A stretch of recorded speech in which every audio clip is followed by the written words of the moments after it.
Man of masses NTR ఒకప్పుడు టాలీవుడ్ కి మాత్రమే పరిమితం. ట్రిపుల్ ఆర్ తర్వాత గ్లోబల్ స్టార్ గా మారాడు. కాకపోతే ఈ మూవీ కంటే ముందే తన్ని నార్త్ ఇండియాకి కొన్ని సినిమాలు డబ్బింగ్ రూపంలో పరిచయం చేశాయి. తనకు అక్కడ కూడా మాస్ లో మార్కెట్ ఉందనేలా చేశాయి. ఒక రకంగా యూట్యూబ్ లో హిందీ ఛానల్స్ లో తన డబ్బింగ్ మూవీలతో కూడా నార్త్ లో తారక్కి ప్రత్యేక గుర్తింపు దక్కింది. ట్రిపుల్ ఆర్ తర్వాత సీనే మారిపోయింది. నిజానికి హైట్ కి మించేలా ఫేట్ ని రీసెట్ చేసుకున్న artist cum star young tiger NTR.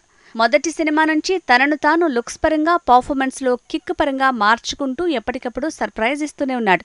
NTR career beginning నుంచే మాస్ ఫాలోయింగ్ ని పెంచుకుంటూ వచ్చాడు. అయితే జనతా గ్యారేజ్ రూపంలో ఒకసారి కొరటాల శివ తనకి క్లాస్ కమ్ మాస్ హిట్ ఇచ్చాడు. ఆ కాంబినేషన్ లో పాన్ ఇండియా సెన్సేషన్ క్రియేట్ చేసే పనిలో ఉన్నాడు ప్రశాంత్ నీల్, కొరటాల శివ.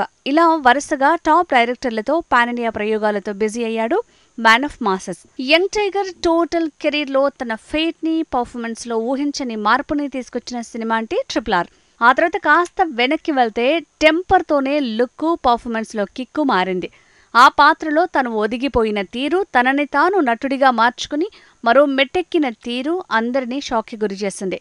పూరి మేకింగ్ వల్లే అది సాధ్యమైందనే మాటే వినిపించింది. రాజమౌళి మేకింగ్ లో ఎన్టీఆర్ చేసిన ప్రతి మూవీ హిట్టే. స్టూడెంట్ నెంబర్ 1, సింహాద్రి, యమదొంగ, మొన్నొచ్చిన ట్రిపుల్ ఆర్. ఒక్కో సినిమా ఒక్కోలా ఎన్టీఆర్ ఫేట్ ని మార్చాయి. ముద్దుగా బొద్దుగా ఉండే ఎన్టీఆర్ సన్నగా మారింది యమదొంగ మూవీతోనే. ఇలా ఎన్టీఆర్ ఫేట్ మాత్రమే కాదు, లుక్ మార్చిన క్రెడిట్ కూడా రాజమౌళికే దక్కుతుంది.